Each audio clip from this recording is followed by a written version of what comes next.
Hello friends, Dhamus kitchen and vlog પર તમારું સ્વાગત છે। આજે આપણે બનાવીશું દૂધમાંથી પનીર, અને એ પણ બજાર કરતાં એકદમ અડધી કિંમતમાં। મિત્રો, આપણને ખ્યાલ છે કે બજારમાં મળતા પનીરની અંદર ઘણી વખત ખૂબ જ ભેળસેળ થતી હોય છે, અને એ ભેળસેળવાળું પનીર ખાવાથી આપણા આરોગ્યને નુકસાન પણ થતું હોય છે। પણ આ રીતે જો તમે ઘરે પનીર બનાવશો તો તમને ડબલ ફાયદા થશે। એક તો તમારું આરોગ્ય જળવાઈ રહેશે, અને બીજું કે તમે બજાર કરતાં એકદમ અડધી કિંમતની અંદર ઘરે પનીર બનાવીને તૈયાર કરી શકશો, એ પણ શુદ્ધ અને એકદમ મલાઈદાર। તો ચાલો ઝટપટથી બનાવવાનું શરૂ કરીએ। પનીર બનાવવા માટે મેં અહીંયા 1 લીટર દૂધ લીધું છે। રૂટીનમાં જે બંધાવેલું હોય એ 1 લીટર દૂધની બરણી છે। હવે આ દૂધને આપણે ગળી લઈશું।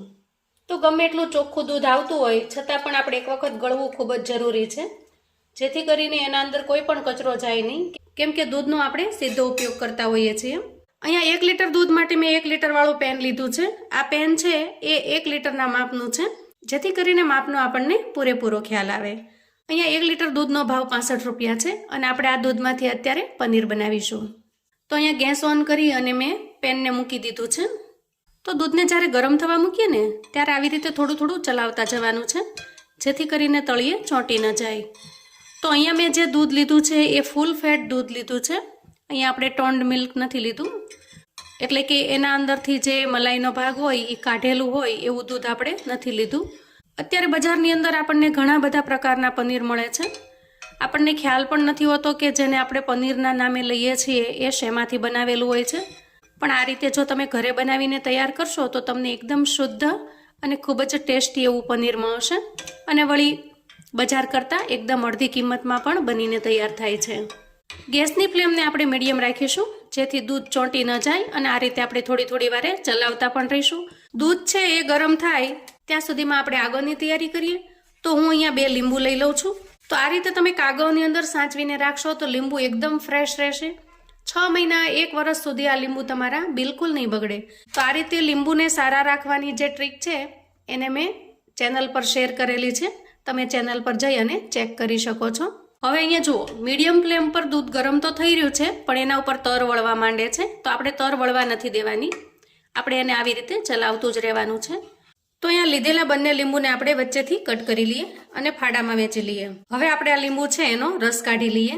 તો અહીંયા અંદાજે 1 લીટર દૂધની અંદર 1 લીંબુના રસથી આરામથી થઈ રહે છે। તો સૌથી પહેલાં આપણે એક જ લીંબુનો રસ કાઢીશું, અને જરૂર પડે તો જ આપણે બીજા લીંબુનો ઉપયોગ કરીશું। તો અહીંયા આપણે 1 લીંબુનો રસ કાઢી લીધો છે। હવે આ રસની અંદર આપણે થોડું પાણી એડ કરીશું। આ રીતે મેં થોડું પાણી એડ કરી દીધું છે। જો તમે સીધો લીંબુનો રસ ઉમેરશો ને તો પનીર ખેંચાઈ જશે, એટલે કે આપણે દાંતમાં મૂકીને જે ચિંગમ જેવું લાગે ને એવું નહીં બને, એકદમ સોફ્ટ, એકદમ નરમ બનીને તૈયાર થશે। અહીંયા ગેસ ઉપર મૂકેલું દૂધ છે એ હવે ગરમ થવામાં જ છે। હવે આપણે થોડી વાર માટે ચમચાને બહાર લઈ લઈએ, જેથી ઉફાળ આવી શકે। હવે અહીંયા તમે જુઓ, દૂધમાં ઉફાળ આવી ગયો છે। તો આવી રીતે એકદમ સરસ ઉફાળ આવી જાય ત્યાં સુધી આપણે દૂધને ગરમ કરી લેવાનું છે। હવે આ દૂધને આપણે 1 થી 2 મિનિટ માટે ચલાવી લઈએ, જેથી જે ખૂબ ગરમ થયેલું દૂધ છે એ થોડું અમથું ઠંડુ થશે। તો અહીંયા દૂધને આપણે બહુ ઠંડુ નથી થવા દેવાનું, માત્ર થોડું જ ઠંડુ થવા દેવાનું છે। જો થોડી ટ્રિક્સ ને ટિપ્સને તમે ફોલો કરશો તો એકદમ બજારમાં મળતું પનીર છે એવું જ પનીર તમે ઘરે બનાવીને તૈયાર કરી શકશો। એકદમ ગરમા ગરમ દૂધની અંદર જો તમે લીંબુનો રસ નાખશો તો પણ પનીર ખેંચાઈ જશે અને ચિંગમ જેવું થઈ જશે। ઘણીવાર શું થાય, આપણે ખૂબ જ ઉતાવળ હોય છે, ફટાફટથી આપણે બનાવી લઈએ છીએ, અને એ ઘણી વખત વધારે પડતી ઉતાવળ કરવા જઈએ એમાં વસ્તુ બગડી જતી હોય છે। અને હવે આપણે તૈયાર કરેલો જે લીંબુનો રસ અને પાણી છે એને એડ કરી દઈએ। તો અહીંયા આપણે સાઈડમાંથી થોડું નાખી દઈએ। અત્યારે અડધું જ નાખીશું, અડધું પછી નાખીશું, અને થોડી વાર માટે આપણે એમને એમ રહેવા દઈએ। કશું જ નહીં હલાવીએ, ચમચો પણ નહીં હલાવીએ, અને 10 થી 15 સેકન્ડ પછી આપણે ચમચો હલાવી લેશું। તો તમે જોઈ શકો છો કે પહેલી વખત જે પાણી નાખ્યું છે ને એનાથી દૂધમાં બિલકુલ ફરક પડ્યો નથી, પણ દૂધની અંદર જે ફાટવાની પ્રોસેસ છે એ શરૂ થઈ ગઈ છે। હવે આપણે બાકીનું જે મિશ્રણ છે એને આપણે આવી રીતે ઉપરથી નાખી દેવાનું છે, અને 10 સેકન્ડ માટે રહેવા દેવાનું છે। તો અહીંયા જુઓ, દૂધ બધું જ ફાટી ગયું છે, અને આ રીતે જ્યારે એકદમ લીલું પાણી ઉપર થઈ જાય ત્યારે આપણે સમજવાનું કે દૂધ છે એ ફાટી ગયું છે અને પનીર તૈયાર થઈ ગયું છે। અને આ બધી જ પ્રોસેસ કરતી વખતે આપણે ગેસની ફ્લેમને બંધ રાખી છે, અને અહીંયા આપણે 1 લીંબુનો ઉપયોગ કર્યો છે। હવે આપણે આવી એક મોટી ગરણી લેશું અને એના ઉપર આવું કોટનનું એક કપડું લઈ લેશું. તો કપડું થોડું આવું બારીક હોય એવું લેવાનું. અને હવે તૈયાર કરેલું પનીર છે એને આપણે આમાં એડ કરી દઈએ. અને હવે એના અંદરનું બધું જ પાણીને આપણે નિતારી લેવાનું છે. હવે આ પાણી છે એ એકદમ પૌષ્ટિક હોય છે. આને તમે કોઈ સબ્જીની ગ્રેવી બનાવવામાં અથવા તો લોટ બાંધવામાં ઉપયોગમાં લઈ શકો છો, અથવા તો દાળ બનાવો ત્યારે પણ આ પાણીનો તમે ઉપયોગ કરી શકો છો. ખૂબ જ પૌષ્ટિક હોય છે, દૂધના પોષક તત્વોથી ભરપૂર. તો આને વેસ્ટ ન જવા દેતા ક્યાંક ને ક્યાંક આપણે એનો ઉપયોગ કરી લેવો જોઈએ. હું લગભગ આની દાળ બનાવી લઉં છું, જેથી કરીને દાળનો ટેસ્ટ પણ ખૂબ જ સરસ આવે છે અને પોષક તત્વો પણ વેસ્ટ નથી જતા. હવે આપણે આ પનીર છે એને 3 થી 4 વખત ધોઈ લેવાનું છે, જેથી કરીને લીંબુના રસનો જેટલો પણ ભાગ હશે ને એ બધો જ નીકળી જશે. તો આ રીતે થોડું પાણી વધારે લેવાનું અને સારી રીતે પનીરને ધોઈ લેવાનું. ધોઈ લેવાથી પનીરની બધી જ ખટાશ દૂર થઈ જાય છે. પછી તમારે આમાંથી સરસ મજાની મીઠાઈ બનાવવી હોય કે પછી રસગુલ્લા બનાવવા હોય, કોઈ પણ વસ્તુ બનાવવી હોય તો ખટાશ બિલકુલ નહીં રહે. અને હવે કપડાને આ રીતે વળવાળી અને બધું જ પાણી છે એ અંદરથી આપણે કાઢી લઈશું. અને હવે આવું એક સ્ટેન્ડ લઈ અને એના ઉપર આપણે આવી કાણાવાળી ડીશ મૂકી દઈશું. તો અહીંયા તમારે થિકનેસ કેટલી રાખવી છે એ પ્રમાણે પનીરને સેટ કરવાનું છે. હવે આપણે આના ઉપર એક ડીશ મૂકી દઈશું અને વજન મૂકી દઈશું. તો બસ આ રીતે આપણે 1 થી 1.5 કલાક રહેવા દેવાનું છે. આપણું એકદમ સોફ્ટ અને મસ્ત પનીર બનીને તૈયાર થઈ જશે. હવે અંદાજે 1.5 કલાક પછી આપણે ચેક કરી લઈએ. એકદમ સુપર સ્પોન્જી બનીને તૈયાર થયું છે. તો અહીંયા જુઓ, માત્ર 65 રૂપિયાના દૂધની અંદર આપણે 150 થી 250 ગ્રામ જેટલું પનીર બનાવીને તૈયાર કર્યું છે.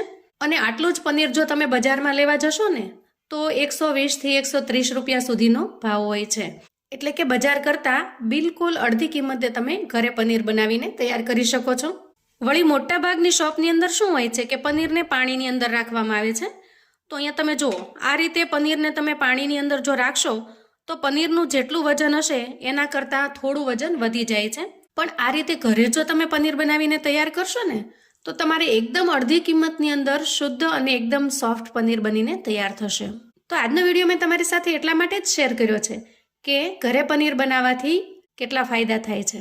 એકદમ સોફ્ટ અને એકદમ સ્પોન્જી બનીને તૈયાર થયું છે અને ખૂબ જ ટેસ્ટી એવું પણ બન્યું છે. ફ્રીઝરની અંદર પણ તમે એને 10 થી 12 દિવસ માટે રાખી શકો છો. તો ફ્રીઝરમાં મૂકશો તો 10 થી 12 દિવસ માટે તમારે આ પનીર એકદમ સારું રહેશે. અને જ્યારે પણ તમારે એનો ઉપયોગમાં લેવું છે તો થોડીવાર માટે બહાર કાઢી અને સામાન્ય તાપમાન પર આવવા દેવાનું અને પછી જે તે રેસિપી માટે તમે એનો યુઝ કરી શકો છો. તો મિત્રો, આવું અવનવું જાણવા માટે ચેનલ પર જો તમે નવા છો તો ચેનલને સબસ્ક્રાઈબ કરો. વિડીયો ગમે તો લાઈક અને શેર કરો. તમારા સગા સંબંધી મિત્રોને પણ આ પનીર બનાવવાની રેસિપી ચોક્કસથી મોકલી આપજો, જેથી એ લોકો પણ બજાર કરતાં અડધી કિંમતમાં ઘરે પનીર બનાવીને તૈયાર કરી શકે અને અવનવી રેસિપી એન્જોય કરી શકે. કોમેન્ટમાં ચોક્કસથી જણાવજો મિત્રો કે તમને આજની રેસિપી કેવી લાગી છે. ફરી મળીએ એક નવી રેસિપી સાથે. ત્યાં સુધી આવજો મિત્રો.